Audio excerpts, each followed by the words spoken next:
क्योंकि जब तक हम लोग अज्ञानता में रहते हैं तब तक हमारे जीवन में कष्ट और कलह रहते हैं। तो हम जब जानते हैं वैदिक मंत्रों में कुछ सूत्र बोले गए, उन सूत्रों को समझना और उसको अपने जीवन में उतारने से हम एक तो अपना असली धर्म समझ जाएंगे और दूसरा हर तरह से सुख शांति आ जाएगी। हम लोग पैदा तो हो गए लेकिन सच बताएं जीने की कला नहीं आती, और जीने की कला नहीं आती इसलिए लोग हम लोगों को ये सिखाते हैं आर्ट ऑफ लिविंग, कैसे जीना है। समस्या हमारे साथ ये है कि हम लोग भारत में खासकर एक मेंटालिटी कहा जाता है जिसे बोलते शीप मेंटालिटी, भेड़ चाल। देखिए आपने भेड़ों को चलते देखा? कितने लोगों ने देखा? हाँ, तो भेड़ कैसे चलती है? एक के पीछे दूसरा अपना सर लगा देता है, देखता कुछ नहीं आगे, आगे वाले जहां जाएंगे सारे उधर जाएंगे, और इस तरह से अपने डेस्टिनेशन में पहुंच नहीं पाता। हमारे साथ भी वही है। भारत जैसे देश में पैदा हुए जहां पर अन्य धर्मों में तो एक किताब है, दो किताब है पढ़ने के लिए, हमारे पास सैकड़ों पुस्तकें हैं। बड़े बड़े विश्वविद्यालय जला दिए गए जो 6-6 महीने तक जलते रहे, तब भी पुस्तकें खत्म नहीं हुई। और ये किस लिए थी? ताकि मानव जो है अपना जीवन सुखपूर्वक जी सके। इसलिए वेदों के कुछ सूत्र हैं, जैसे सबसे पहला सूत्र है अथातो ब्रह्म जिज्ञासा। इसका क्या मतलब है? अथातो ब्रह्म जिज्ञासा का मतलब अब आपको ब्रह्म की जिज्ञासा करनी चाहिए। इसका मतलब यह है ब्रह्म क्या होता है? आत्मा। ब्रह्म क्या होता है? परमात्मा। तो आत्मा और परमात्मा की जिज्ञासा करनी चाहिए कि मैं कौन हूं और भगवान कौन है। अथातो का शब्द का मतलब है कि अब करो। अब मतलब कब? जब मनुष्य जीवन मिल गया तब। मनुष्य जीवन में भी थोड़ा पढ़ लिख गए तभी तो पढ़ पाओगे ना। तो अथातो ब्रह्म जिज्ञासा का मतलब अब तो तुम्हें मनुष्य शरीर मिल गया है तो अब आप जिज्ञासा करिए कि आपका धर्म क्या है। अगर यही सेंटेंस लिखा हो कहीं पर और उसके आगे से पशु चला जाए, हाथी चला जाए, चिड़िया बैठकर चली जाए, उसको समझ आएगा क्या लिखा है? हाँ, इसलिए बोला है कि अब करिए जिज्ञासा, क्योंकि अब आपके पास सूटेबल बॉडी है। अब वो शरीर है आपके पास जिस शरीर से आप जिज्ञासा कर सकते हो, ब्रह्म की जिज्ञासा। और फिर कुछ वैदिक सूत्र ऐसे और लिखे सूत्र जिसका मतलब है तमसोमा ज्योतिर्गमयो। इसका मतलब क्या होता है? अब अंधेरे से उजाले की तरफ जाइए। आप वो भी उजाले में तो बैठे, अब कौन सा उजाला चाहिए? हाँ, अज्ञानता से ज्ञान की तरफ जाइए। ओहो, पढ़ने के लिए बोल रहे हैं? मेरे पास है सर, ग्रेजुएट की डिग्री है। नहीं, ये डिग्री लेकर तो भी अब अंगूठा छाप हो स्पिरिचुअली। मटेरियल डिग्रीज, चाहे आप पीएचडी कर लें, मास्टर्स कर लें, ग्रेजुएट हो जाए या और कोई स्किल सीख लें, मटेरियल डिग्री स्पिरिचुअली अगर देखें तो व्यक्ति अंगूठा छाप ही है। अंगूठा छाप किसे बोलते हैं? जो अनपढ़, जो अपना नाम ना लिख सके और कुछ पढ़ ना सके। और भौतिक संसार में हो सकता है कि लोग बहुत ज्यादा पढ़े लिखे हों, बड़ी बड़ी यूनिवर्सिटीज में गोल्ड मेडलिस्ट हो, लेकिन अगर उनको स्पिरिचुअलिटी की एबीसी नहीं आती तो वो क्या है? अनपढ़, अंगूठा छाप। अब किसी को लग भी रहा होगा यार ये क्या मतलब 25 साल लगा दिए डिग्रियां ढूंढने में। 12-12, 18-18 घंटे पढ़कर तब डिग्री मिली, और आप हमें अनपढ़ बता रहे? जी हाँ, क्योंकि ये पढ़ाई करने के बाद भी आप अज्ञानता में ही हैं, अंधकार में ही हैं, क्योंकि जो पढ़ाई, जो लिखाई हम लोगों को जन्म मृत्यु के चक्र से बाहर नहीं निकाल सकती, जो हमें भगवत धाम नहीं ले जा सकती, जो शिक्षा, वो शिक्षा क्या है? किसी काम की। तो जो 20 साल लगाए, जो 25 साल लगाए पढ़ाई में, वो गए कढ़ाई में, है कि नहीं?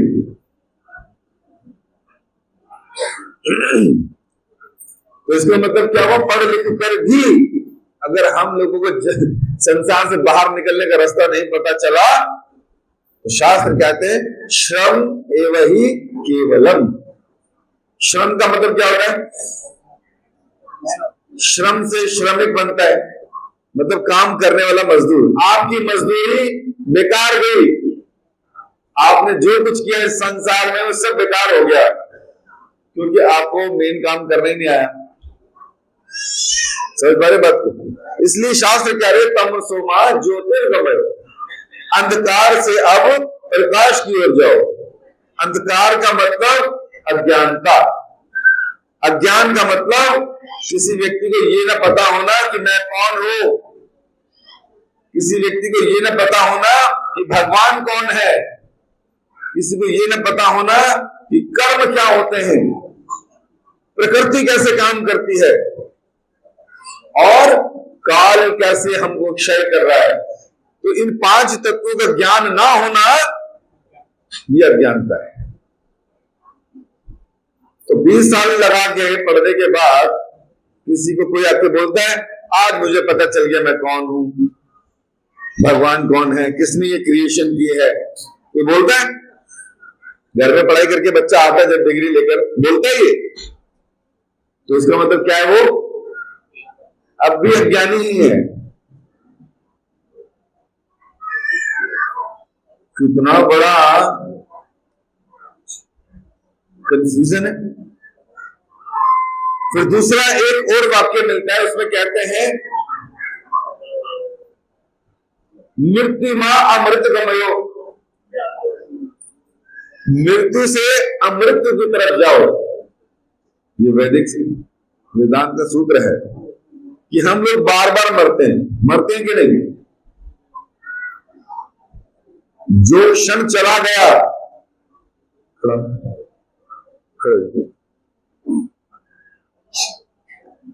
हम में से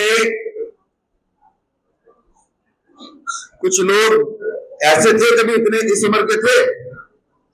कितने लोग थे? सारे थे। कहां गया वो शरीर?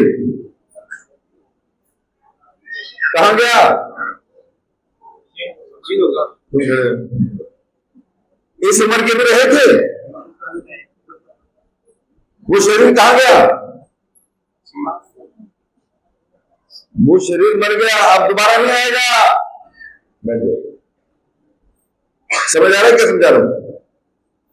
जो समय बीत गया, जो शरीर चला गया, एक ही शरीर में कई बार मर चुके हैं हम लोग।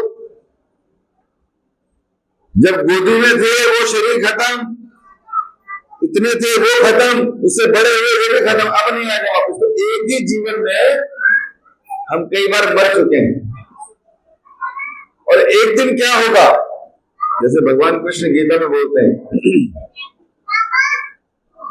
उसमें भगवान कहते हैं कि धीर व्यक्ति कौन है? धीरस्तत्वमूयति, वो व्यक्ति जो हमारे शरीर के बदलावों को, काल के प्रभाव से जो शरीर में बदलाव आते हैं, कौमार अवस्था से युवावस्था, युवावस्था से प्रौढ़ावस्था, और प्रौढ़ावस्था के बाद मृत्यु, तो मृत्यु के बाद दूसरा शरीर प्राप्त करना। जो व्यक्ति इन चेंजेस को, इन बदलाव को देखकर प्रभावित नहीं होता, मोहित नहीं होता, परेशान नहीं होता, ऐसा व्यक्ति धीर है, गंभीर है, समझदार है। आप हो गए 90% तो हम हो गए जी, हम धीर है 90% है। कैसे कि जो हमारा बचपन वाला शरीर था वो छोड़ दिया, कोई अटैचमेंट है ही नहीं। हम रो थोड़ी रहे बचपन वाला शरीर छोड़ के, आए आए मेरे स्कूल वाला दिन चले गए, है ना, ऐसे तो नहीं रोते। ओए ओए मेरी युवा अवस्था चली गई, मैं पहले यंग हुआ करता था, मैं जवान था, पहले मैं यूं करता था तो मेरे डोले बन जाते थे, आज यूं करता हूं तो ट्राइसेप बन जाते। बुढ़ापा नीचे की तरफ ले आया। तो अभी जो शरीर में चेंजेस आ रहे हैं उससे मोहित नहीं, लेकिन जो शरीर छूटता है अपना या किसी का, अपने परिवार में, तो परेशान होते हैं कि नहीं। हाँ, तो इसलिए हम धीर नहीं है, अधीर है। बार बार मृत्यु हो रही है और बार बार शरीर त्यागने के बाद शरीर के द्वारा किए गए कर्मों के आधार पर फिर से नया शरीर। इसलिए कहा मृत्यु मां अमृत गमयो। भाई बार बार मरना बंद करो और अब अमृत हो जाओ, अमृत को प्राप्त कर लो। ये वैदिक सूत्र कह रहा है। समझ आया? बार बार मरते हैं कि नहीं? बार बार मरते हैं ना। कभी चिंता की इस बात की कि बार बार क्यों मरते हैं हम, और मरने के बाद बार बार क्यों जन्म लेते हैं? कब रुकेगा ये सब? नहीं, ये नहीं, कभी कुत्ता, कभी गधा, कभी बिल्ली, कभी बिलाड़ी, कभी पतंगा, कभी मच्छर, कभी मक्खी, कभी मछली, कभी पेड़, बनते रहेंगे। लीला है जी भगवान की। अरे भगवान की लीला तुम्हारी लीला है, तुम्हारे कुकर नहीं। ये हमारी कर्मों की वजह से, क्योंकि हमें मालूम ही नहीं कर्म कैसे करने हैं, इसलिए जितने दिख होती उतने आकल होती। यही के है, फिर यही आ जाते घूमकर। होते कि नहीं? कोई शिक्षा है इसके बारे में? स्कूल में नहीं पढ़ा कभी? कभी टीचर्स ने बात करी इसमें? उसका खुद का नंबर लगा हुआ है, तो तुम्हें क्या हो जाएगा? डॉक्टर जो हमें ऑपरेट करता है, सर्जरी करता है, हमारा शरीर खोल खोल के देखता रहता है, उसका भी नंबर लगा हुआ है, जबकि मृत्यु को रोज देख रहा है वो। लेकिन नहीं, अज्ञानता है। डिग्री लेकर भी अज्ञान में है, हम पढ़ लिख कर भी अज्ञान में है, स्कूल के शिक्षक होकर भी अज्ञानता में है। जिन विषयों पर चर्चा करनी थी वो विषय हमारे स्कूल के सब्जेक्ट ही नहीं, इसलिए हमको क्या बोला गया? School of ignorance. क्या आजकल एक्सीलेंस भी बना रहे हैं, स्कूल ऑफ एक्सीलेंस। ये एक्सीलेंस नहीं है, स्कूल ऑफ इग्नोरेंस है। स्कूल है लेकिन अज्ञानता की पढ़ाई होती है। स्कूल है लेकिन पढ़ाई किसकी होती है? अज्ञानता मतलब वो टॉपिक जिसका हमारे मुक्ति से कोई लेना देना नहीं, ब्रह्म से कोई लेना देना।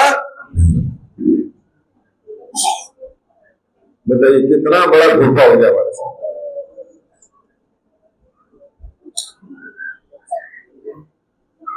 और तीसरा वाक्य है असत मां सतगमयो, अर्थात असत्य से सत्य की तरफ जाइए। तो ये संसार असत्य है, यहाँ के संबंध हमारे जो असत्य हैं। यहां पर हम कसमें खाते हैं, मैं तेरे से प्यार करता हूं, खाते ही तेरे बगैर रह नहीं सकता, झूठ बोलता है। मरने के बाद क्यों चला जाता भाई को छोड़ के? अब कहां गया तेरा प्यार? या तो प्यार करने वाला मर जाता है, या जिसको प्यार कर रहा हो तो वो चला जाता है। ये सब असत्य है, झूठे रिश्ते, झूठे नाते, नाते हैं नातों का क्या। ये तो कविता बन गई। तो कहने का क्या मतलब है? सच्चाई में हम जीते ही नहीं है, जिंदगी भर दुखों में, अंधकार में, अपने इन सो कॉल्ड टेम्परेरी रिलेशनशिप को सत्य मान बैठे और उसके लिए जीना, उसके लिए मरना, उसके लिए कसमें खाना, उसके लिए सब कुछ करना, बदले में कुछ ना मिलना, जूते लाकर गालियां खाना। बोलो हरे कृष्ण। ये हो रहा है कि नहीं हो रहा?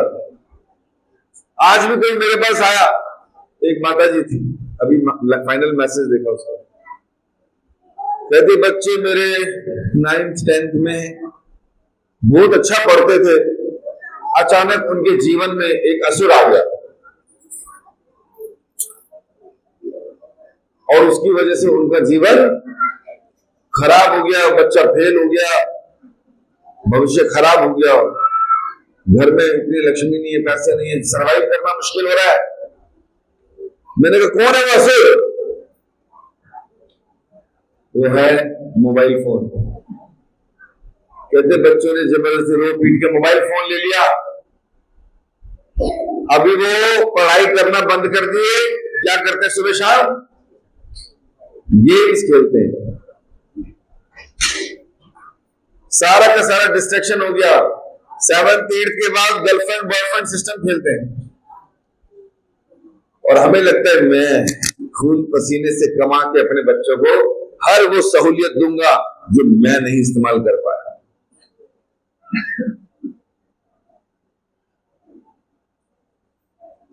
हमें लगता है स्टेटस सिंबल है। घर में अगर 5 लोग हैं, 4 लोग हैं, तो सबके पास आईफोन या सैमसंग का फोन या एमआई का फोन तो कम से कम होना चाहिए। लैपटॉप और टैबलेट तो होनी, बच्चे के पास ये वाला टैबलेट, मेरे पास वो वाली टैबलेट है कि नहीं?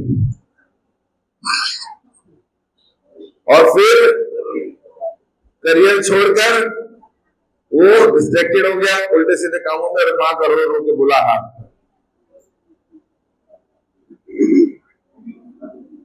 और ऐसा एक परिवार नहीं है आजकल, सारे परिवार ऐसे हैं। मैंने तो बोल दिया अगर बचना बचाना है, कुछ थोड़ा बहुत संभालना है तो क्या करो, घर में अनाउंस कर दो हम लुट गए, हम बर्बाद हो गए, हमारा दिवालिया निकल गया। बच्चे को भेजो डब्बा लेके, पड़ोसी घर के आटा दे दो, रोटी बनानी है, दूसरे को भेजो चावल दे दो, 5 दिन भीख मंगाओ उनसे, बंद कर दो, दिन में 1 बार खाना बनाओ। फिर वो कहेगा नहीं मम्मी खाना खाना जरूरी है, मांगना जरूरी नहीं है, हमको मोबाइल का रिचार्ज नहीं कराना है, क्या करना है 2 किलो चावल लेकर आएंगे इसकी जगह।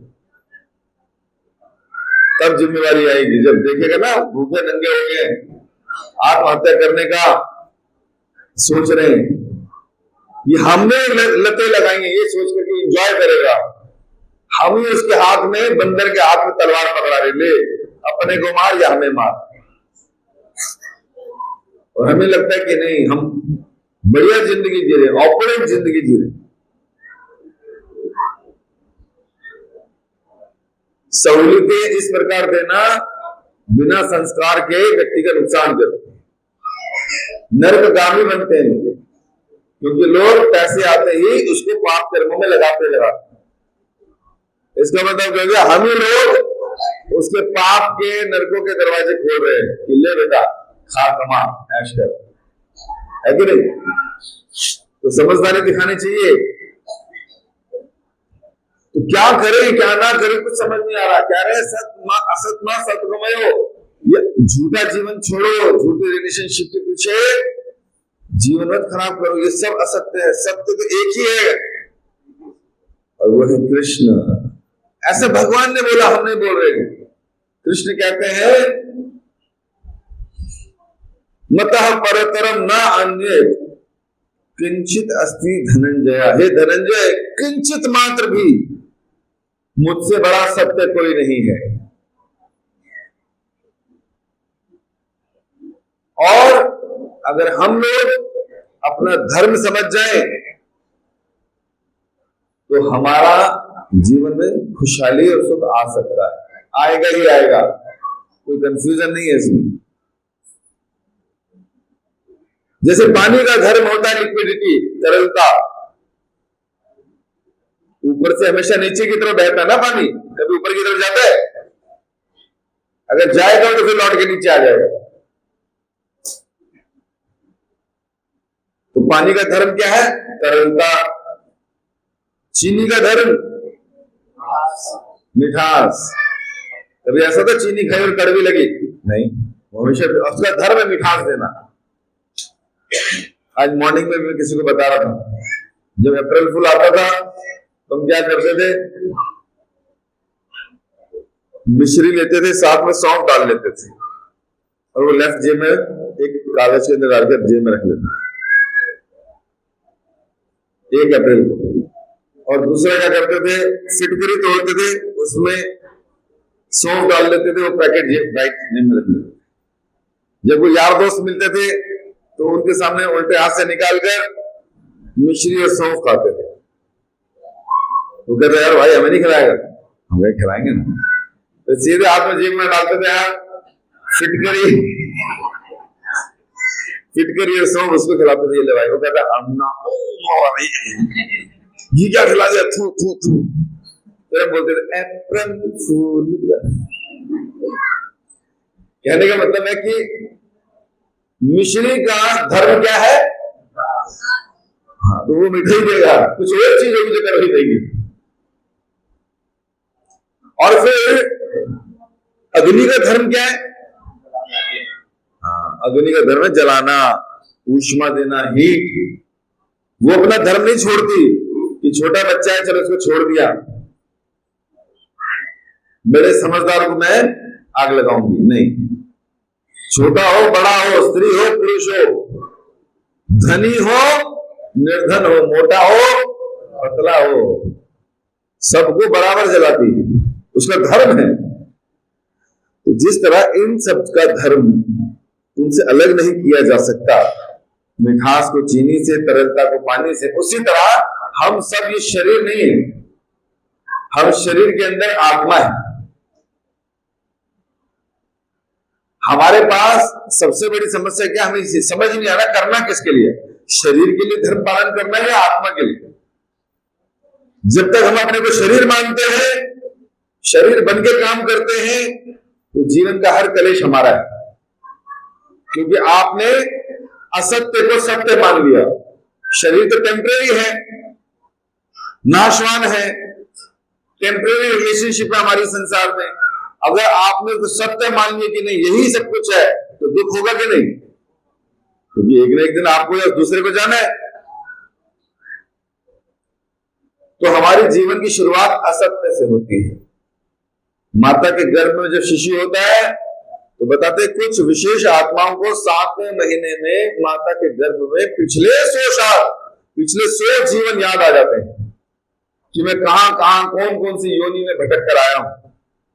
और वो कहां बुझाता है कि मैं फिर अब एक योनि में हूं और मुझे फिर बाहर निकलना है, और भगवान से प्रार्थना करता है गर्भ के अंदर कि भगवान मुझे बाहर निकालिए, मुझे बाहर निकालिए, मैं बाहर निकलकर आपका ही भजन करूंगा। कौन बोलता है? बच्चा बोलता है। कौन बच्चा? जो गर्भ में था। कौन था गर्भ में?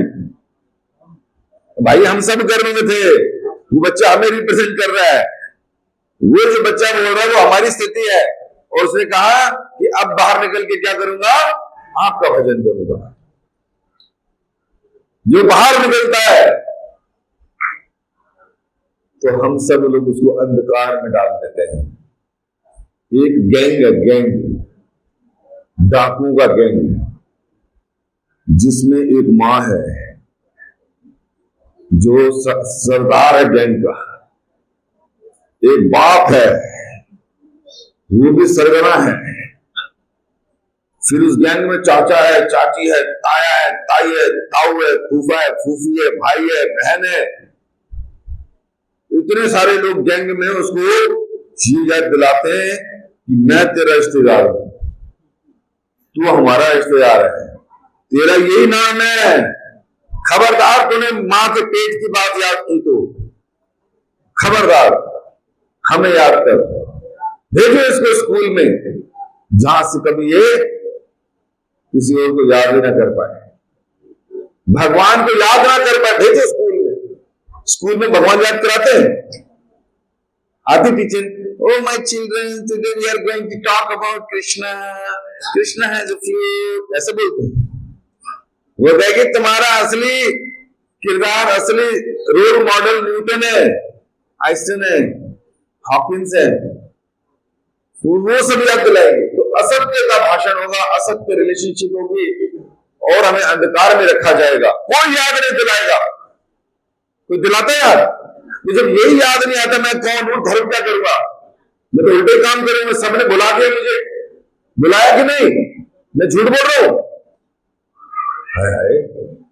मैं झूठ बोल रहा हूं? हमारा दुश्मन कौन? हमारे अपने। हमारे अपने क्यों? क्योंकि वो भी भूल चुके, उनको उनके माता पिता ने याद नहीं दिलाया।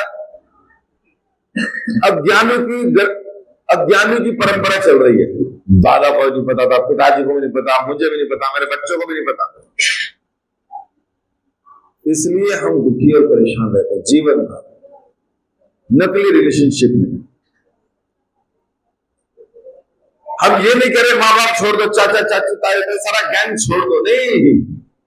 ये याद कर लो कि शरीर के संबंधी ये वाले लोग हैं और आत्मा के संबंधी कौन? भगवान। इतना याद दिलाना है कि बेटा ये जो तेरे कपड़े हैं ना, रीबॉक के शूज और रेमंड की शर्ट, तेरे माँ बाप कपड़े के माँ बाप रेमंड वाले है कि नहीं? तेरा जो टॉप और क्या बोलते हैं उसको, जो भी है, ये जारा, तेरी मम्मी जारा है, जारा ब्रांड का ना, तो तेरे कपड़ों का ब्रांड ये है। आप कहोगे मम्मी पापा कैसे हो सकते हैं? तो 20 घंटे के लिए पहनी मैंने। उसी तरह ये याद दिलाना चाहिए, जो तेरे शरीर है ना,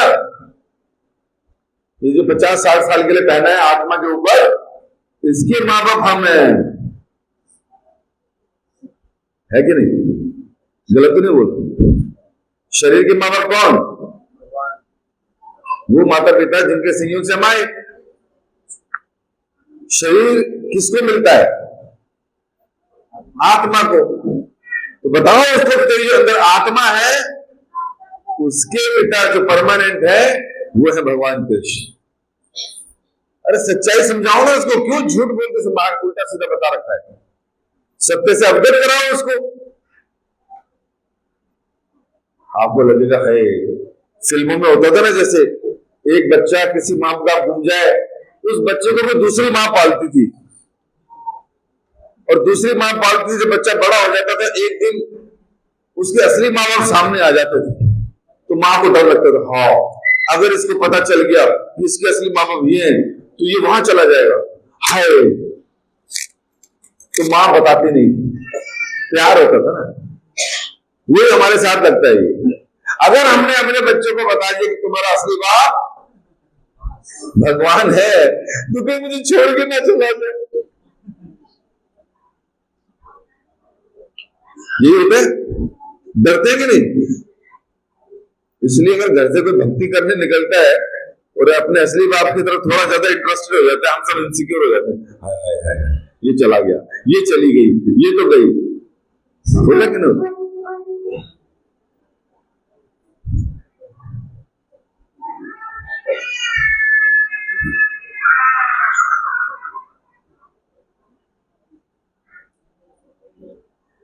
तो इसलिए याद रखिए, अगर हम असली धर्म को नहीं पहचानेंगे, ये बच्चा तो थोड़ी सी चोट लग गई इसलिए रो रहा है, समझ, ऐसे रोना चाहिए हमें भगवान के लिए।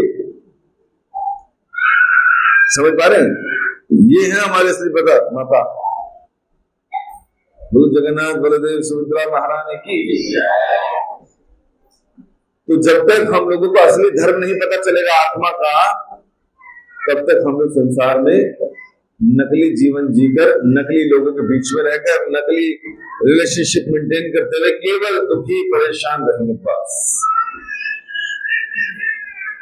सुख नहीं आएगा जीवन।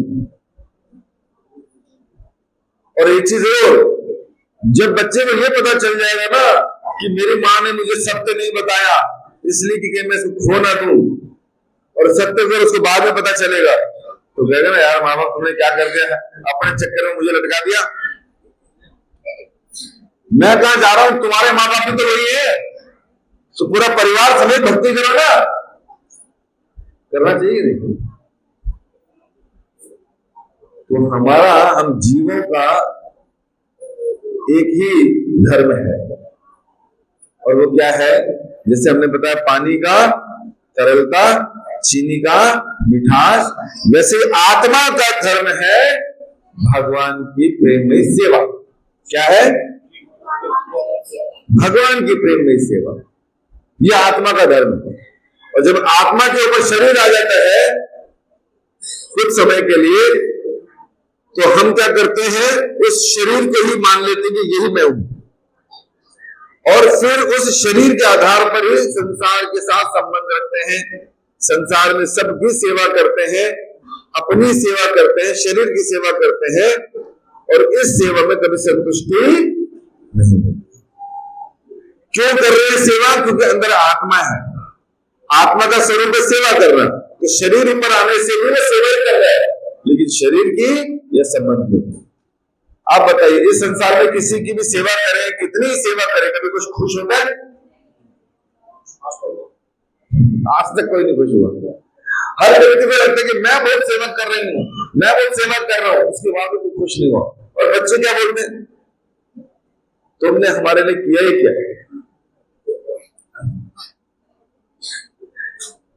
तो कितनी कोशिश कर लो, हम कभी भी संतुष्ट नहीं हो सकते। जैसे एक पेड़ से उसकी डाल टूट जाए, उस डाल को टेबल पर रखो और रोज पानी दो, खुश होगी डाल? फूल आएंगे, फल आएंगे, क्यों? हाँ? क्योंकि पेड़ से अलग हो गई है। अपनी आंख का एक कंचा बाहर निकाल लीजिए, अभी नहीं, थोड़ी देर बाद उसको निकाल कर टेबल पर रख दीजिए, दिखाई देगा? उसमें आप आंखों में ड्रॉप डालिए या बिलियर्ड्स गेम खेलिए उसके साथ, कुछ होगा? संतुष्ट रहेंगे आप? क्यों? क्योंकि शरीर से अलग हो गई है। इसलिए उसको जितना भी कुछ खिला दो, पिला दो, उसमें कभी संतुष्ट नहीं होगी, वो डाल भी संतुष्ट नहीं होगी। कब तक? अगर वो वापस उस पेड़ में होती, उस शरीर में होती, तो ही संतुष्ट रहती। इसलिए हम इस संसार में किसी की कितनी भी सेवा कर ले, वो संतुष्ट नहीं होता, क्योंकि भगवान से नहीं जुड़ा हुआ, जड़ से नहीं जुड़ा हुआ। अगर हम जड़ से जुड़े हुए हैं, पेड़ की डाल के रूप में, चाहे पत्ती के रूप में, आप पेड़ पे हो लेकिन सबसे ऊंचाई पर हो, उस बीज की तरह। आप ऊपर से नीचे देख रहे हो, देखो आदमी आ रहा है, पानी लेकर आ रहा है, और कहां डाला नीचे? अरे मेरे को डालना, मेरी प्यास लग रही है मुझे। वो नीचे डाल के चला गया, आप तो पहुंचेगा? कितने कहते पहुंचेगा और कितने कहते नहीं पहुंचेगा?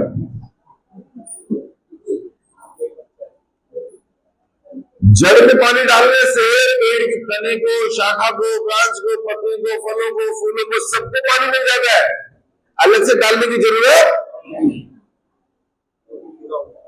क्योंकि वो जड़ से जुड़ा हुआ है, पेड़ से जुड़ा हुआ है। तो थोड़ी सी सेवा करने से सब संतुष्ट हो गए। और अगर हम उसको काट पीट के साइड में रख दें, या हम भगवान से अलग हो जाए, भगवान से अलग हम भी हैं, और भी घर के लोग भगवान से अलग हैं, संसार के सारे लोग भगवान से अलग हैं, तो पूरे का पूरा पेड़ उखाड़ के साइड में ले आए, अब पानी दे रहे हो उनको, मैं तुम्हारी सेवा करूंगा, आई लव यू, सेवा करूंगा, है, मैं तेरे को पैसे दूंगा, मैं तेरे को घुमाने ले जाऊंगा, मैं तेरे को ये करूंगा। कोई खुश होगा कभी? कोई खुश नहीं होने वाला। क्यों? क्योंकि ये सारे डिस्कनेक्टेड है किससे? इसका मतलब क्या है कि जो हम जीवन जी रहे हैं नकली वाला, देखिए कितना आसान है किसी के भी जीवन के बारे में बताना। एक बार मैं पुणे गया था, तो 100-150 हमारे साथ बच्चे थे, कीर्तन कर रहे थे। तो एक व्यक्ति आया, लड़का आदमी था, मेरे पास आया, मेरे कान में कहता, भाई साहब हाथ वाथ देख लेते हो? तो मैंने कहा हाँ, हाथ मुंह शक्ल सब देख लेते। दिखता है, चश्मा लगा इसका थोड़ी दिखता नहीं। कहते नहीं नहीं वो बता लेते हो? मैंने कहा हाँ। कहते थोड़ा बताओगे? मैं आओ साइड में ले गया उसको। मैंने कहा देखा हाँ। मैंने कहा बचपन में काफी बीमार रहता। बिल्कुल सही कह रहे हो, बहुत बीमार रहता था। मरते मरते बचे? बिल्कुल सर, सवाल कर दिया। मरते मरते बचे, मम्मी पापा बताते थे। पढ़ाई में ज्यादा ठीक नहीं थी। हाँ सर, मजा नहीं आता, रोता था स्कूल जाते जाते। अच्छा, लेकिन लग रहा है जैसे स्कूल में किसी टीचर को बहुत अच्छा। हाँ सर, एक टीचर तो बहुत अच्छे थे, बड़ा प्यार करता था। अच्छा कमाते बहुत तो बचता नहीं। बिल्कुल सही कह रहे हो सर, कितने कमा लिया, आज तक कुछ नहीं बचा। मैं कहा भाई तेरा हाथ देख के लग रहा है कष्ट बहुत है, दिक्कतें बहुत, और आगे तो बीमारियां है, खतरनाक बुढ़ापा है, और मर जाओगे तड़प तड़प के। आप सब देख लेते हो? अबे मैंने कहा गीता में लिखा हुआ है, बाकी मैंने झूठ बोला है। मैंने कहा जो मेरे साथ बचपन में हुआ मैंने तेरे को बता दिया। सबके साथ ही होता है, 90% लोगों के साथ। सारे बचपन बीमार होते हैं, कोई ना कोई मरते मरते बचता है कि नहीं? और स्कूल में कोई ना कोई टीचर सबको पसंद आता है, पैसा कमा लो कितने हाथ से ऐसे निकल जाता है। तो कहते क्या करना होगा? मैं कहा माला कर, मैं भी वही कर रहा हूँ, इससे रेखाएं भी बदलेंगी और भक्ति भी आएगी। मैं कहा ये करना है, ये तो शक्लें और हाथ कितने कहीं दिखा लो, कष्ट जीवन में रहेंगे। तो यहाँ चले जाओ, वहां चले जाओ, छोटे छोटे कष्टों के चक्कर में भगवान बदल लो, मंदिर बदल लो, रास्ते बदल लो, ये कष्ट तो आने हैं, आएंगे कि नहीं? भगवान ने कहा है जन्म मृत्यु जरा व्याधि दुख दोषानु दर्शनम। भाई ये तुम्हारे हमारे सबके जीवन में आएगा, आसपास दर्शन करो, सबके जीवन में हो रहा है। बीमारियां लग रही है कि नहीं लग रही? हाथ खड़ा करो, खुश होके बोलो। बुढ़ापा आ रहा है कि नहीं आ रहा? नहीं, बूढ़ों को नहीं, जवानों को भी आ रहा है, सबको आ रहा है। मृत्यु होगी कि नहीं होगी? खुशी से बोलो, होगी कि नहीं? ये भगवान हमें उठा ले।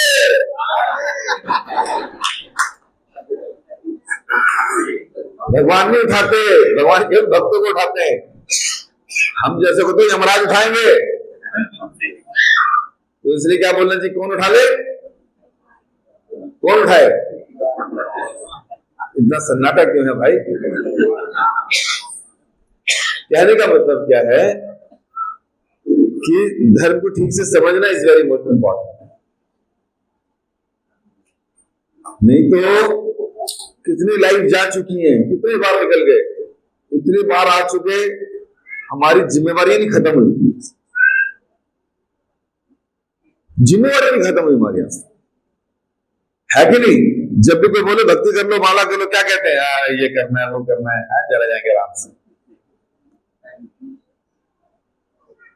एक बार एक शादी थी गांव में, सारे बराती नदी के किनारे पहुंच गए, नाव वाले की नाव में बैठ गए सारे, नदी पार, दुल्हन का घर था, सब बैठ गए, रात का टाइम था, चप्पू चलाना शुरू किया।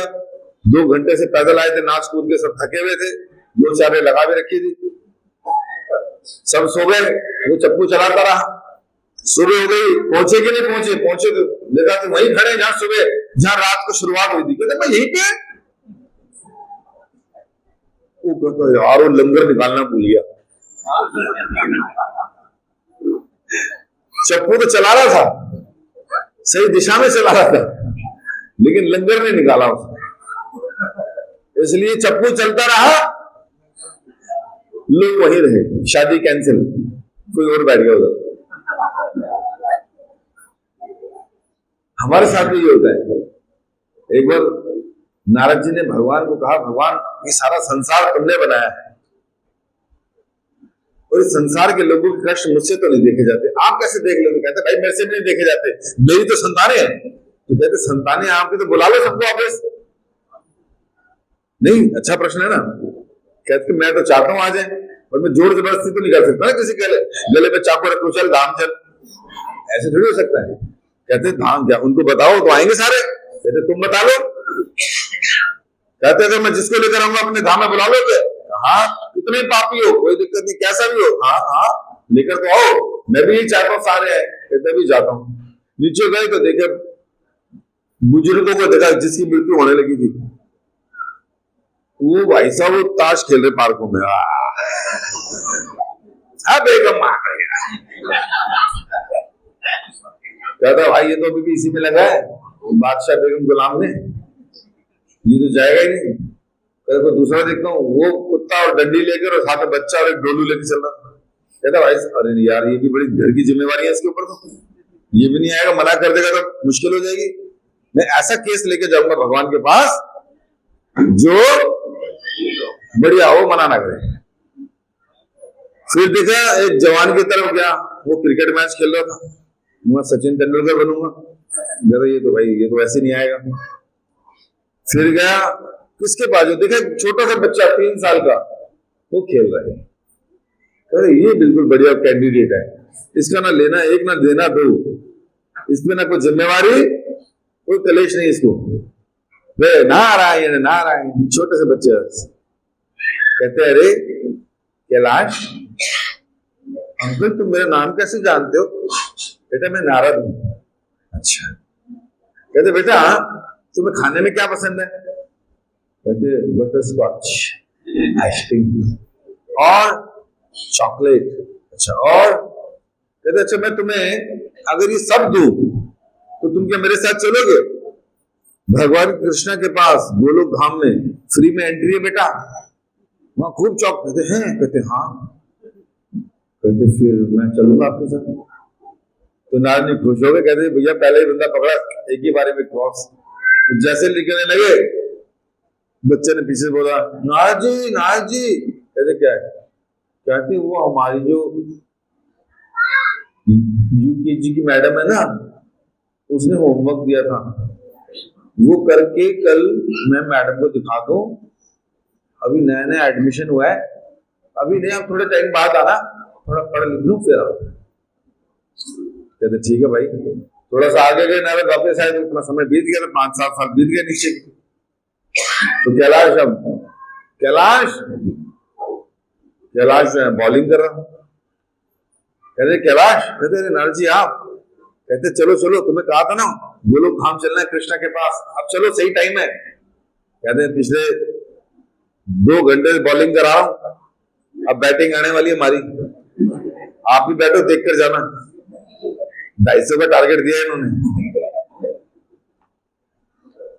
कहते मैं स्कूल की टीम से अंडर 13 चुना गया हूं, तो बस ये 15 वाला वर्ल्ड कप जीत कर आ जाओ, फिर चलता हूं आपके साथ, आप थोड़ा होकर वापस आ जाना। गया आपसे। फिर वो नारद जी गए, आगे वापस आए तो कैलाश और बड़ा हो गया था। अरे कैलाश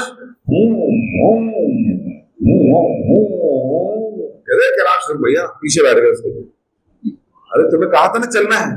कहते आप पहले पीछे से उतरो, टाइम दे रखा, आगे खड़ी होगी। अब गर्लफ्रेंड है मेरी, आपकी तो कोई है ही नहीं, आपको क्या मालूम, अभी ये थोड़ा भाई खेल कूद ले, उसके बाद आप आना आराम से। कहते ठीक है भाई। फिर नारद जी गए, फिर वापिस आए तो इधर देखा वो दूल्हे का सहरा बांध के बैठा है। कैलाश घोड़ी पे बैठा होता हूँ, तो पीछे बैठ गए। अरे भाई बिल्कुल सही जगह पे, घोड़ी भी तुम्हारे पास, इसी को भगाओ चलो, आपने कहा था भगवान के पास जाना है। नारद जी क्या बात कर रहे, शादी हो रही है मेरी। अरे इतना बड़ा बचपन से सपना देख रहा था, अब जाके शादी हो रही है, इतनी मुश्किल से ढूंढी है लड़की। कहते अच्छा? कहते तुम्हें क्या मालूम शादी क्या होती है, तुम तो बाल ब्रह्मचारी हो, तो थोड़ा सुख भूख करके आ जाओ, उसके बाद लेकर जाएंगे, नहीं कोई दिक्कत नहीं, आप हो। नारद जी फिर वापिस आए। अरे कैलाश बच्चे खिला रहे। कहते नारद जी अब थोड़ा प्लीज थोड़ा समझा करो भाई, बच्चे की जिम्मेवारी आपके साथ चला दूंगा, क्या मतलब है? ये जो बच्चे हुए इनका फ्यूचर भी देखना है, थोड़े टाइम बाद आना, फिर कुछ समय बाद वापिस आए, अरे कैलाश अब तो चलो। कैलाश अब जो है अपने बच्चों के लिए बच्चे ढूंढ रहे हैं शादियां करने के लिए। कहता जी जिम्मेवारी है, मनुष्य के घर में बच्चे हों उनकी जिम्मेवारी पहले बनती है, उसको मकान दुकान दिला दे, उसकी शादियां करा दे, गंगा नहाए महाराज, उसके बाद तो कुछ क्या है, फिर तो कुछ है ही नहीं हमारे पास। कहते पक्का? कहते हाँ। कहते वापस आना आराम से। फिर वापस आए, अरे कैलाश अब चलो। कैलाश कहता जी देखो ऐसा है, बेटा बहू दोनों वर्किंग है और उनके न्याणे जो है मेरे भरोसे बैठे रहते हैं, मुझे संभालने होते हैं। तो अभी जो है बस थोड़े बड़े हो जाए, स्कूल वगैरह चले जाए तो फिर चलता हूँ आराम से आपके साथ। फिर वापस आए, अरे कैलाश है? कैलाश अबे शरीर बदल लिया, अरे कुत्ते की योनि में आ गया, अबे इसी घर में आ गया।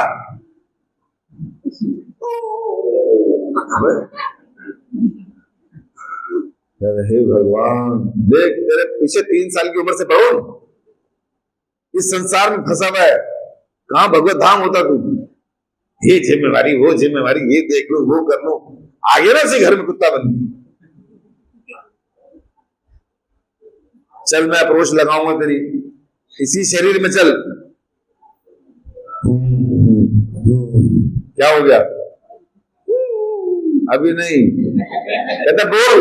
कहता है बच्चे छोटे, बेटा बहुत नौकरी पे जाते हैं, पैसा रखा रहता है, कभी तालू लगाते नहीं लगा, मेरे को देखना पड़ता है सब कुछ, अगर मैं मांगू तो चोर आके ले जाए सब कुछ। वो कहता यार थोड़े टाइम के बाद आना, आज साथ ही चलूंगा अपने। फिर आए कैलाश, अरे कैलाश सांप बन गया, कुत्ते का शरीर छूट गया। तो कहता भाई ये नहीं मानेगा, इसकी जिम्मेवारी खत्म नहीं होने वाली। नारद जी ने भेष बदला और उसके लड़के को कहा तुम्हारे घर के पीछे सांप है, हमारे बच्चों को खतरा है, सांप है। डंडा उठाया, कहाँ है सांप? मारो मारो, मार दिया अपने हाथ से, उद्धार कर दिया उसने। तो जो जिम्मेवारी है ना खत्म होती है कौन सी उम्र से? कभी नहीं होती। जिम्मेवारी का लंगा है, कभी खत्म नहीं होता। हम चप्पू चलाते रहते, कहीं नहीं पूछते। तो समझदारी दिखानी है। हम ये नहीं कह रहे कि बीवी बच्चे ये वो सब छोड़ दो, ये नहीं बोल रहे। अगर जीवन में कष्ट लिखे हैं तो मिलेंगे सब। कहने का मतलब है ये साथ रहेंगे, लेकिन इनको कृष्ण भावना में लेकर आओ। अपना परिवार भक्तिमय बना लो, सबको बता दो कि हम सबका पिता एक ही है। वो कौन है? भगवान कृष्ण। जब तक उनसे जुड़े नहीं रहेंगे तब तक संसार में कष्ट भोगते रहेंगे। इसलिए हमारे पास जो भी जिम्मेवारी है, हम जो भी हैं, सबको कृष्ण का भक्त होना चाहिए। यही हमारे जीवन का असली धर्म है, इसका पालन करना बहुत जरूरी है। अन्य जितने धर्म है उसके लिए तो भगवान कहते हैं सर्वधर्मानि परित्यज्यम मामेकम शरणं व्रज अहं त्वां सर्व पापेभ्यो मोक्षयिष्यामि। सारे प्रकार के धर्मों का त्याग करो और केवल मात्र मेरी शरण में आओ, मैं तुम्हारे सारे पापों को समाप्त कर दूंगा, मोक्ष दूंगा, डरो मत।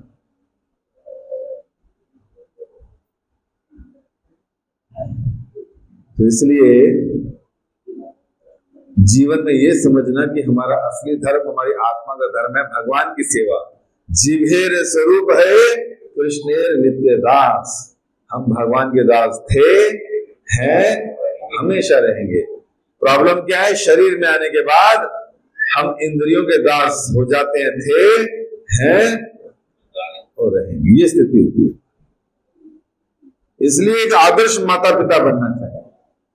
और एक आदर्श माता पिता का मतलब है जो रोज भगवत गीता का अध्ययन करते हैं, रोज भगवान के नाम का जप करते हैं, एकादशी जैसे और अन्य उत्सवों का पालन करते हैं, खुद भी भगवत धाम जाने की तैयारी करते हैं और अपने घर की सारी रिस्पॉन्सिबिलिटीज का आध्यात्मिकता के साथ वहन करते हैं।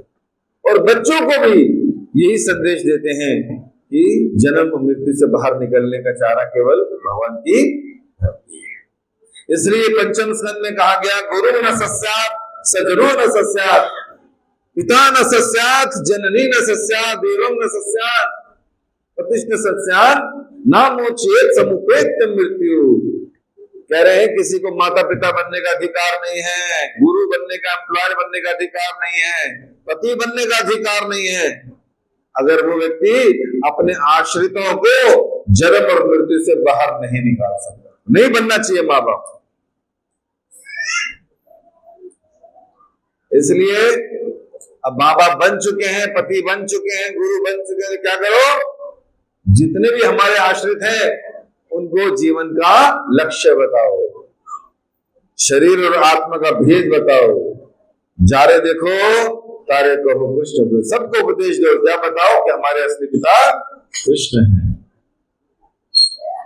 नहीं तो दुनिया तो चल रही है, लोग आ रहे हैं, खा रहे हैं, भुगत रहे हैं, काल के मुंह में जा रहे हैं, मर मुरा के फिर कहीं ना कहीं पैदा हो रहे हैं, फिर पैदा होने के बाद बढ़ रहे हैं, फिर पैदा कर रहे हैं, फिर बीमारियां लग रही हैं, फिर मारे जा रहे हैं, काटे जा रहे हैं, खाए जा रहे हैं, फिर मृत्यु हो रही है, फिर आ रहे हैं। यही चल रहा है हमारे साथ। तो बताइए, इसलिए मना कर रहे हैं शास्त्र कि भैया मत करो पैदा, क्योंकि तुम्हें भी खुद पता नहीं है और 2 4 6 घर में ले आते हो, उनको भी पता नहीं है, खुद भी भुगत रहे हो और उनको भी भुगतवा रहे, तू भी मर बेटा। तो समझदारी दिखानी चाहिए, भक्ति करने के लिए भी समझदारी चाहिए और दूसरों को शिक्षा देने के लिए भी समझदारी चाहिए।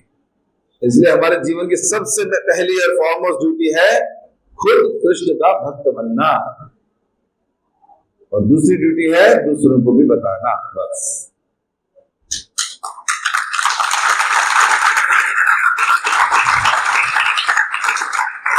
70 साल की वृद्ध अवस्था में भारत देश का एक सन्यासी अमेरिका जैसे देश में जाता है और वहां पर चरस गांजा एलएसडी लेने वालों के बीच में बैठकर कीर्तन करता है और गीता का उपदेश देता है। धीरे धीरे उन लोगों के अंदर बदलाव आ जाता है, वो प्रभुपाद जी को समर्पित हो जाते हैं। उसके बाद धीरे धीरे ये मूवमेंट बढ़ने लगता है, एक देश से दूसरे देश, दूसरे से तीसरे देश, 108 मंदिर खड़े हो जाते हैं। आज उनके जाने के बाद लगभग 700 केंद्र खुल गए पूरे विश्व में। इन केंद्रों को खोलने का मतलब कि जिन स्कूल्स में आध्यात्मिक शिक्षा नहीं है, जिन लोगों को भगवान के बारे में पता नहीं है, जो अपने संबंध को भगवान से भूल चुके हैं और माया के द्वारा बार बार थपेड़ों में यहाँ परेशान है, इस प्रकार के मंदिर खोलकर उन लोगों को वो आध्यात्मिक ज्ञान दे, उनका भूला हुआ संबंध भगवान से फिर याद दिलाए, ताकि वो भक्ति कर कर यहाँ से जाए। इसलिए खोले जा रहे हैं। इतने भव्य क्यों बना रहे हैं? क्योंकि इतने भव्य बनाने के लिए पैसा चाहिए, और पैसा पेड़ों में लगता है, मनी प्लांट वाले में, है ना? सबके घर में होता ना मनी प्लांट, मनी आएगी मनी आएगी, कोई नोट नहीं दिख रहा कभी। तो जब पैसा जो बड़ी मेहनत से कमाया जाता है और भक्त लोग जब उनको कहते हैं कि लाइए पैसा दीजिए, मंदिर निर्माण में लगाएंगे, दिल पर पत्थर रखकर हम थोड़ा सा दान भी दे देते हैं, लेकिन है तो कर्मों का फल हमारे। जहां धन जाएगा वहीं मन जाएगा। तो जब धन लगता है तो व्यक्ति कहता भैया इस मंदिर में हमने भी दिया था, हमें आना चाहिए, हमारा भी हक बनता है प्रसाद खाने का, दर्शन करने का, है कि नहीं? तो जब हमारा पैसा लगता है तो सुकृतियां बढ़ती है, और उस आध्यात्मिक सुकृतियों से हम लोग भगवान के मंदिर बार बार आते हैं, और मंदिर इसलिए भी भव्य और आकर्षक बनाते हैं कि जिन्होंने नहीं भी दिया है, जो दूर दूर रहते हैं, जब वो सुनेंगे तो बड़ा मंदिर बना है, बहुत बड़ा बना है, बड़ा सुंदर श्रृंगार, बड़ा सुंदर कीर्तन, बढ़िया बढ़िया प्रसाद, व्यक्ति कहता चलो हम भी चलें, हम भी देख कर आते हैं। और जब मंदिर आता है तो कहता है खुश तो बहुत हो गए तुम आज, है ना? देखो मेरे जैसे निकम्मा भी आ गया तुम्हारे मंदिर में, है कि नहीं? तो फिर जब लोग भव्य मंदिरों को देखकर मंदिर से आकर्षित होकर मंदिर आते हैं तो हम लोग पकड़ लेते उनको, भाई साहब कहाँ जा रहे हो, कहाँ नरकों के टिकट कंफर्म करा रहे हो, यहाँ रुकिए, यहाँ दर्शन कीजिए, गीता पढ़िए, माला कीजिए, तुम्हारा असली बाप कृष्ण है। क्योंकि गीता में कहते हैं रिश्ते में तो मैं तुम्हारा बाप होता हूं, नाम है कृष्णा। तो उनका असली बाप बताना कौन है? भगवान कहते हैं ममे वंश, तुम सब मेरे अंश हो। पितामह से जगतो माता धाता पितामह, पूरे संसार का पिता मैं हूं। तो खोए हुए बच्चों को उनके बारे में, उनके पिता के बारे में बताना अच्छा काम है कि नहीं? तो सारे अनाथ जो घूम रहे हैं आसपास, क्या घूम रहे अनाथ, उनको पकड़ पकड़ के लाना कि ये है तुम्हारा पिताजी, समझे कि नहीं? ये है प्रचार। जा रहे देखो तारे कहो कृष्ण। तो इस तरह से जब हम करेंगे तो इस मंदिर को बनाने का प्रयोजन पूरा होगा। इतने बड़े मंदिर बनाना केवल क्या होता है, ये नहीं खाओ पियो और सो जाओ, खाओ कर लो, नहीं, इसका मतलब प्रचार करो। आज भी इस वाले हॉल के पीछे वाले हॉल में दोपहर में लेक्चर था, तो 500 विद्यार्थी आए हुए थे कॉलेज। हर रविवार कितनी सारी क्लासेस चलती हैं ऊपर से नीचे, देखा आप लोगों ने? आप तो शाम को आते हो ना, तो सुबह से मंगला आरती में पूरा हॉल भरा होता है। मंदिर बनने से पहले छोटा हो गया, जो लोग 3-3, 4-4 बजे उठ के मंगला आरती आते हैं, बैठ के यहाँ पे दिन को जप करते हैं, कथा में बैठते हैं 200-300 लोग। उसके बाद पूरे दिन भक्ति विषय classes, counselling classes, youth forum की, गर्ल्स की, बच्चों की क्लासेस चलती रहती हैं। क्यों? ताकि मंदिर का जो सही प्रयोजन है, प्रचार कार्य होता रहे, लोगों को हम बताते रहे कि भगवान हमारे इष्ट हैं और संसार से बाहर निकलना है तो उनको समर्पित होना पड़ेगा। और अपनी मटीरियल लाइफ और स्पिरिचुअल लाइफ को कैसे बैलेंस रखें, कैसे आगे बढ़े, उसके लिए कक्षाएं होती है। ठीक है, तो आप सबको क्या करना चाहिए? अपने को सदैव भगवान के शरणागत रखने का प्रयास करना चाहिए। और भक्ति के जो नियम है, नाम जप, दूसरा क्या, भागवत श्रवण, कथा श्रवण, तीसरा मंदिर में आके भगवान का दर्शन, चौथा एकादशी का पालन करना। कब एकादशी? हाँ, जब मंदिर नहीं था पता था किसी को? असुरों का बल बढ़ाने वाली एकादशी करते थे पहले। आजकल असुर कौन है? बड़े बड़े पॉलिटिकल गुंडे, है ना, वो असुर है आजकल, जो किसी को भी उठवा देते हैं, किसी को भी मरवा देते हैं, कुछ भी कर देते हैं, उनकी एफआईआर नहीं होती। तो जब हम पहली वाली एकादशी रखते हैं तो असुरों का बल बढ़ता है। दैत्यनाम पुष्टिवर्धनम, ये तो यहाँ के पता चला भाई, वो जो द्वादशी से मिलती है वैष्णव एकादशी रखनी चाहिए। कईयों ने आज रखी थी, मैंने आने खिलाया, हमने कहा भाई तू क्यों असुरों को बल दे रहा है? तो एकादशी अगली वाली रखनी, कल वाली, ठीक है कि नहीं?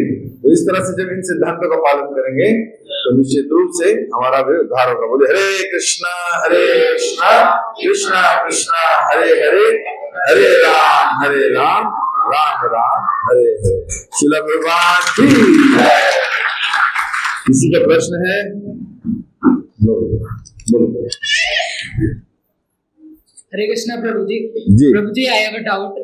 Some people says all the God are one, only the names are different. And some people says the Shiv God is the supreme personality of God. Shiv God. Okay.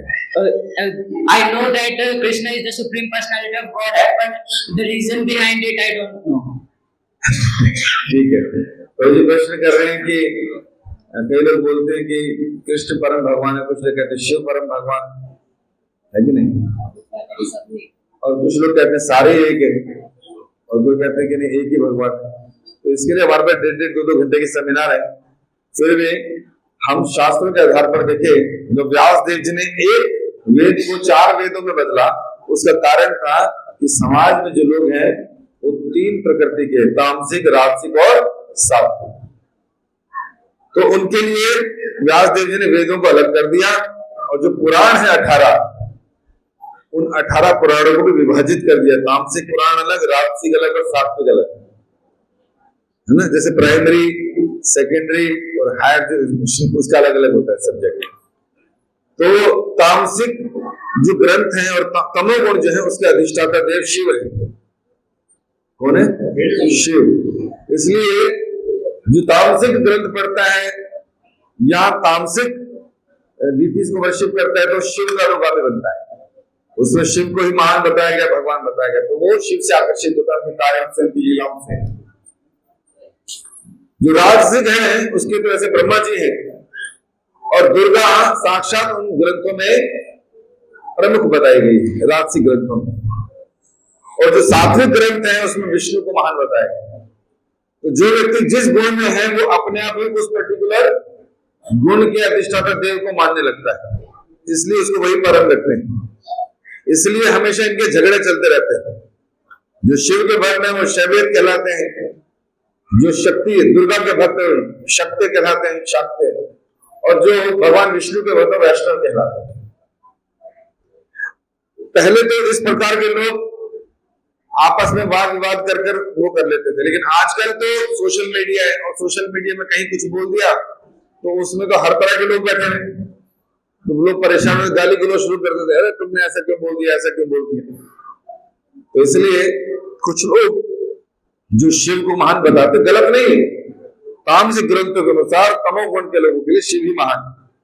जब तक लगातार उनकी भक्ति पूजा करते रहेंगे, अगले दिन शिव कहेंगे भैया तूने बहुत कर ली, आजा आगे ले चलो, जा विष्णु के पास, क्योंकि मैं भी उन्हीं की करता हूँ, समझे। ऐसे कोई दुर्गा की सेल्फलेस भक्ति करता है और दुर्गा को खूब पूजता है, जब दुर्गा देखती है कि ये बेचारा आप कुछ मांग नहीं रहा मुझसे और सेल्फलेस है, तो दुर्गा कहती है कि मेरे पास भी लिमिटेशन है, लेकिन परम भगवान कृष्ण इसको सब कुछ दे सकते हैं, मुक्ति तक दे सकते हैं। तो दुर्गा उसका हाथ पकड़ के भगवान कृष्ण की भक्ति में लगा देती है, समझ गए। लेकिन परम भगवान तो एक ही है जिसने सारा सृष्टि बनाई है। उनके नाम अनेक हो सकते हैं, अवतार अनेक हो सकते हैं, लेकिन भगवान एक ही है। कृष्ण गीता में कहते हैं मुझसे बड़ा सत्य नहीं। उनका दूसरा नाम है असमूर्धवा, ना उनके कोई समान है ना कोई उनसे ऊपर है। एक जगह उनका नाम है अजा, अर्थात जो जन्म ही नहीं लेते, वो है कृष्ण, समझे। हरे कृष्ण। ठीक है, धन्यवाद। आप सबके प्रसाद की व्यवस्था नीचे नहीं है।